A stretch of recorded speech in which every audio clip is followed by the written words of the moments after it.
تر ټولو غټ درواغ دا دی چې تر دې جنډې لاندې موږ یو یو د ده د لیوني پوښتنه کېږي د ده د لیوني پر مرګ باندې چې IT جوړېږي ټوله میډیا پر غږېږي زما د ټولو مظلومو کامو ترجمان دا وخت په جیل کې ناست دی یوه میډیا خبره نه پر کوي یو سړی خبره نه پر کوي او ته ما ته وایه چې تر دې جنډې لاندې ما او تا یو یو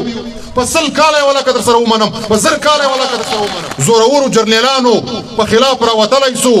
مبارزه کولای سو هغه بربنډولای سو نو بیا دا لیویزګۍ دا پولیس والا یا دا سټډي والا دا هم بیا بربنډولای سو باندې قومي سیاست نه کوي چې په ما باندې واړه واړه بچان پسې دي زما د کور مجبوریانې دي نو هغه د ارمان سټډي کې ارمان هم واړه واړه بچان درلودل هم کور په پسې وو هغه هم سنبال کړی وو سیاست هم کوي د دې کام لپاره مبارزه کوي ګور ته یوړئ انشاءالله دغه ځوانان به سره متحده کېږي هغه ارمان به پوره کوي نړۍ جنګ په خلاف راپورته سوی دی منظور پښتون د دغه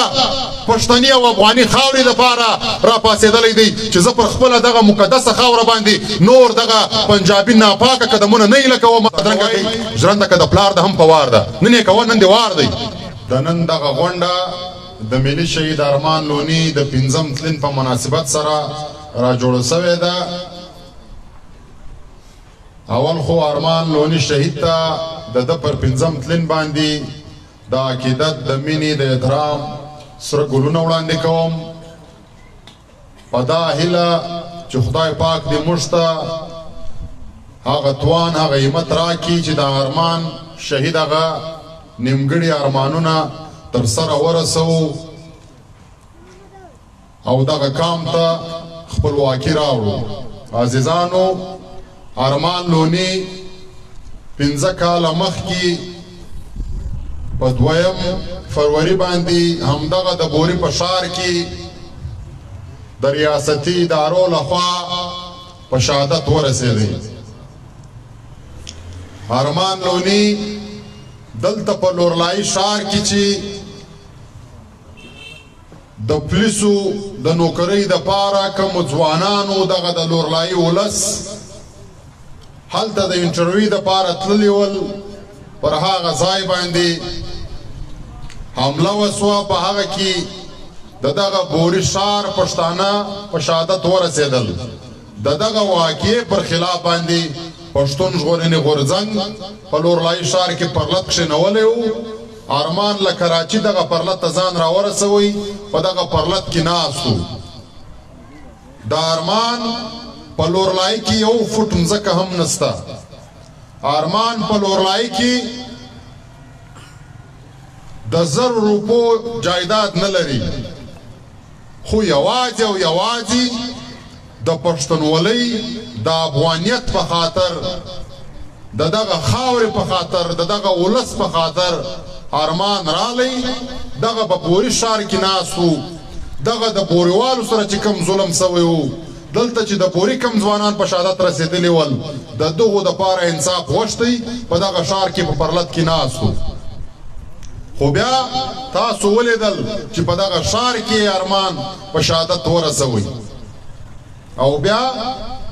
6 میاشتې د ارمان لوني FIR دغه ادارو نه اخیستی FIR یې نه کاټېدی او بیا چې کم هغه FIR کاټ سو نن 15 کاله پوره سول ارمان ته انصاف نه دی رسېدلی عزیزانو ارمان لونی هغه انسانو چې د ژوند که موږ مطالعه کو ډېره زده کړه ځینې کېدلی سي ارمان لوني په یوه وخت باندې تعلیم هم کوي هم په هغه وخت کې مزدوري هم کوله هم په هغه یوه وخت کې شاعري هم کوله لیکي هم کوي هم په دغه یوه وخت کې سیاست هم کوي د دې کام دپاره مبارزه هم کوله یعنی ارمان هغه انسان دی چې په یوه وخت باندې پر 4 لارو باندې ډېر کامیابه او غښتلی سفر وکړي یو ډېر ښه ادیب او لیکوال او شاعر هم و یو ډېر ښه سیاسي ورکر رهنما هم و د دې کام او یو ډېر ښه سټوډنټ زده کوونکی هم و او یو ډېر ښه د کور پالونکی هم و، مزدوري هم کوله، که هغه درځیتوب و، که هغه د کولې مزدوري وه، که هغه به بله کومه مزدوري په لاس ورتلله. نو دا د دغه ناستو ټولو ځوانانو دپاره یا د پښتون وطن د ټولو ځوانانو دپاره ارمان یو سمبول دی. پکار دا دی چې ټول ځوانان د ارمان نه زده کړه وکړي. دلته خلک په دې بهانه باندې قامي سیاست نه کوي چې په ما باندې واړه واړه بچان پسې دي، زما د کور مجبوریانې دي. نو هغه د ارمان سټډي کې ارمان هم واړه واړه بچان درلودل، هم کور په پسې و، هغه هم سنبال کړی و، سیاست هم کوي، د دې کام لپاره مبارزه هم کوله او شعرونه هم لیکل، د شعر په ژبه هم دا کام راویښوي. خو عزیزانو ریاست د ارمان د هغه ژبې څخه ویرېدی چې په کومه ژبه باندې دی پښتنو ته غږېدی. پښتانه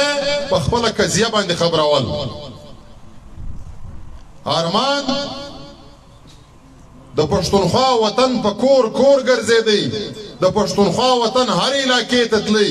ځوانانو ته یې ځان رسوي، سپین ږیرو ته یې ځان رسوي، کشرانو ته یې ځان رسوي او هلته د دې کام قضیه د کام تر مخې ښووله، یو کامل لښکر یې را جوړوي. دا کام یې په یو لښکر کې سره راټولوي. دا هغه کام چې ریاست پر شلو ځایه ځوله ویشلی دی. ارمان په دې پوه چې تر څو دغه کام په شلو لارو سره ویشل سوی، موږ ګټه نسو کولی، موږ پر خپله خاوره باندې خپل اختیار نسو ګټلی. لہذا اول دغه کام سره راټولول دی، بیا دغه کام منظمه کول دی. بیا چې کله دا کام راټول سي منظمه سي، نو بیا موږ دشمن وهلی سو او منزل ته ځان رسولی سو، پښتانه خپلواکه کېدلی سي. نو ځکه ریاست ارمان په شهادت ورسوي او د دوی دا خیال و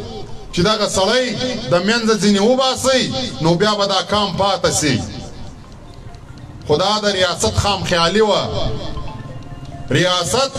که ارمان لونی په شهادت ورسوي او خیال یې دا و چې دا ژبه به بیا ګونګه سي،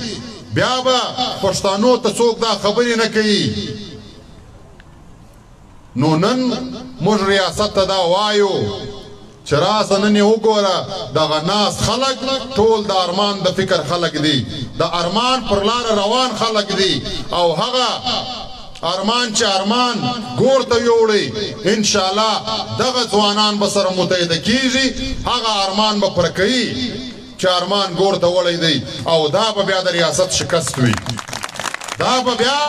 د ریاست پر مخ یو کلکه چپلا ښیي چې دی په دغه سازشو باندې زموږ ملګري وژني، تارچروي او دغه خیال دی چې دا کام به کښېني. نو یا دا کام نه کښېني، دې کام اوس فیصله کړې ده. بله خبره عزیزانو، نن منظور پښتون د پنجاب د استعماري زندانو د سلاخو شاته هلته دې ریاست کښېنولی دی. موږ دلته دغه ناست ټولو خلکو ته خپل اختیار ورکوو، د دغه بوري و پښتنو ته د دغه تحریک اختیار ورکوو، دا مشرانو ته دا خپل اختیار ورکوو چې تاسو په شرعي نظام کې وګورئ که منظور پښتون یو داسې کار کړی یا یو داسې خبره کړې وي یا یو داسې عمل کړی چې هغه شرع اجازت نه ورکوي، موږ دلته ستاسو سره لیک کوو چې بیا به موږ دغه کار نه کوو، منظور پښتون ملامت دی. یا دلته د دې ملک آئین او قانون چې دوی ورته وایي، دغه آئین او قانون را واخلئ، د دې ملک وکیلانو ججان پر کښېنئ. که چیرې منظور پښتون یو داسې کار کړی و، یو داسې عمل یې کړی و چې هغه د دې ملک په آئین او په قانون کې دته اجازت نه و، بیا موږ ملامت یو، منظور پښتون ملامت دی. یا نړیوال د انساني قانون تاسو در واخلئ، په نړیوال قانون کې وګورئ که هغه نړیوال قانون دا شی ثابتوي چې منظور پښتون دا خبره غلط کړې ده یا دا کار غلط کړی دی بیا موږ ملامت یو. که چیرې عزیزانو منظور پښتون یوه داسې خبره یو داسې کار نه یې کړی چې هغه اسلام اجازت نه ورکوي یا قانون او آئین اجازت نه ورکوي یا دلته د پښتنو چې کوم روایات دي دا اجازت نه ورکوي نو بیا په کار دا دی چې ټول پښتون به عزت کام د پنجاب په صدا سوال وکړي چې پر چشت کښېنولی دی یا خو یې ګناه ثابته که او که ګناه نسته بیا دې ولې کښېنولی دی. نو دا معلومه خبره د پښتنو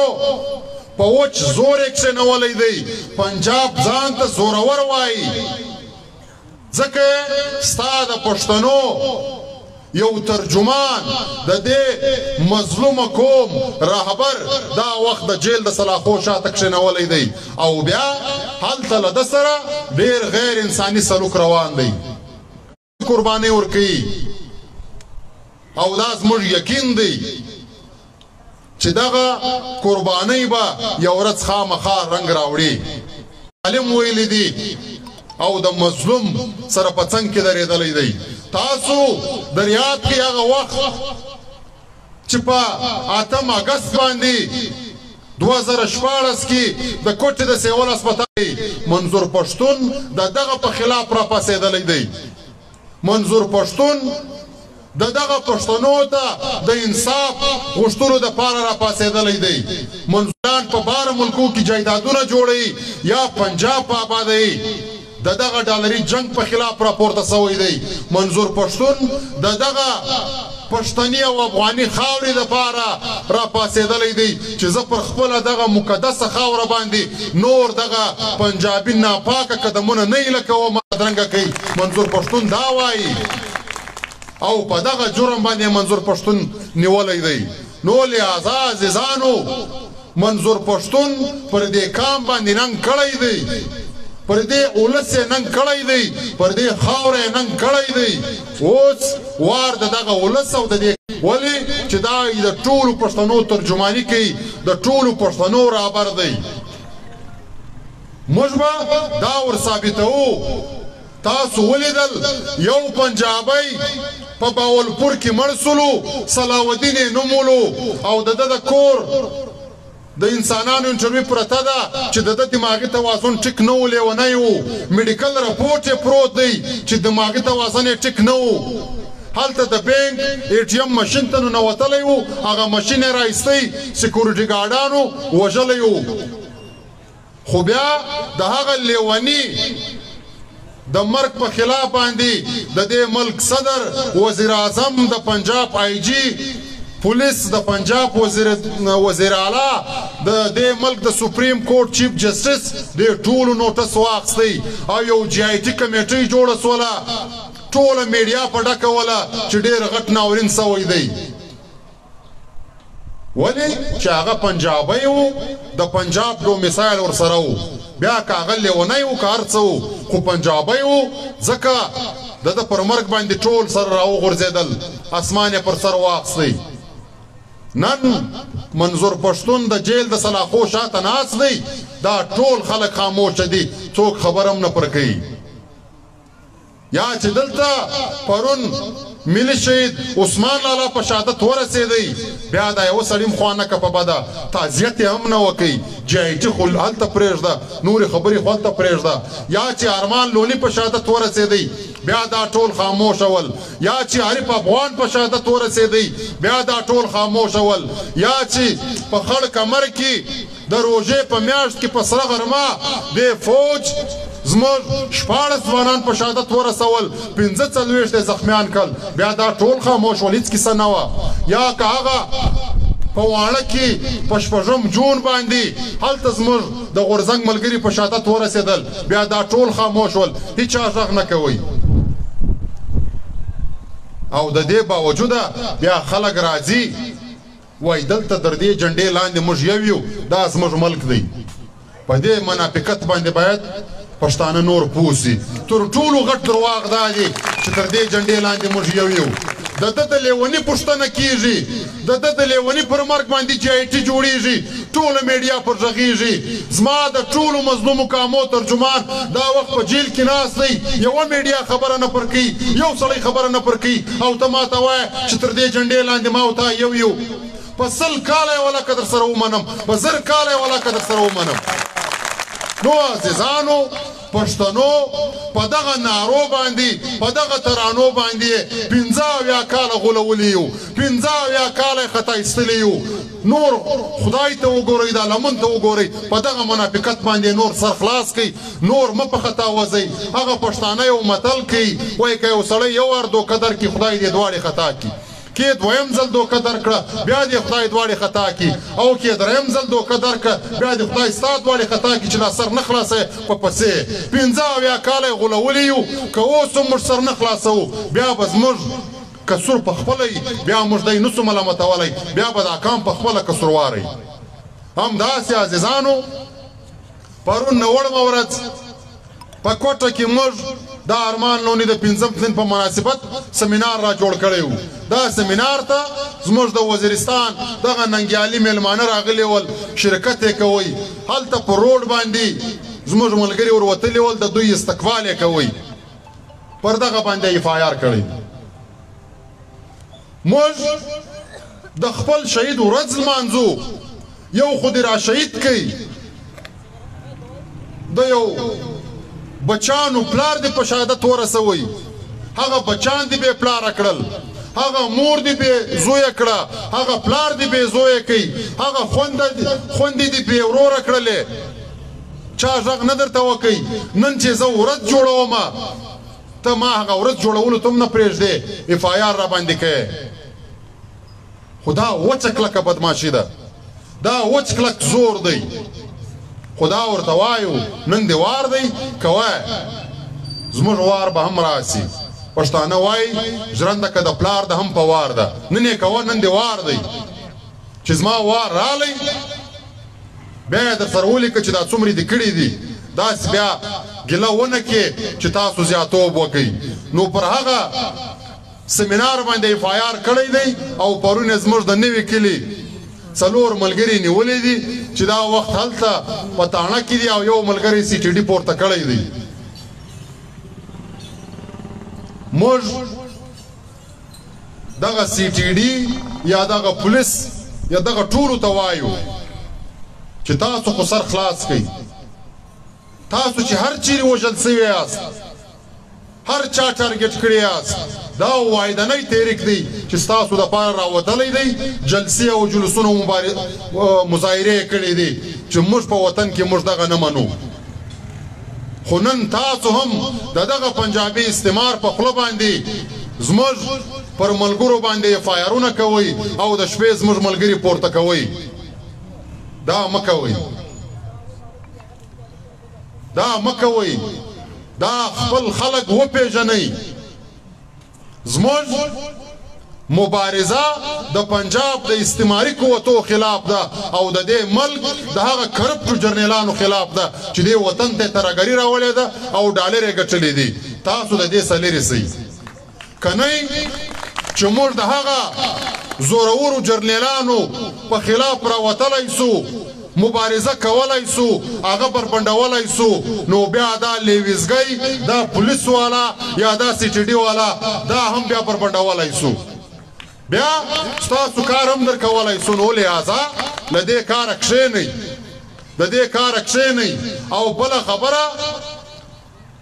چې دلته د انتخاباتو ماحول دی که کوټه ده که دلته بوری دی هر ځای جلسې دي جلوسونه دي مظاهرې دي خلک دي ریلیانې دي هیڅ قسم نسته نه اف آی آر سره ګرفتارۍ سته او غورځنګ که سمینار جوړوي بیا